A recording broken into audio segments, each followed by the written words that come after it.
He talks about it just as if it was a game, thought Alice. So here's a question for you. How old did you say you were?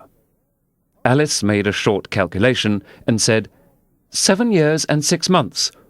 Wrong! Humpty Dumpty exclaimed triumphantly. You never said a word like it.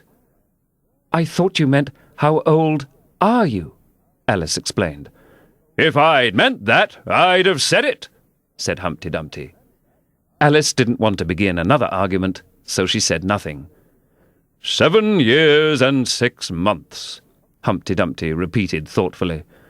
An uncomfortable sort of age. Now, if you asked my advice, I'd have said, leave off at 7. But it's too late now. I never ask advice about growing, Alice said indignantly. Too proud? The other inquired. Alice felt even more indignant at this suggestion. I mean, she said, that one can't help growing older. One can't, perhaps, said Humpty Dumpty, but 2 can. With proper assistance, you might have left off at 7. What a beautiful belt you've got on, Alice suddenly remarked.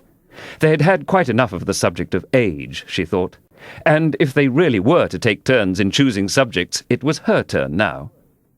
At least, she corrected herself on second thoughts, a beautiful cravat, I should have said.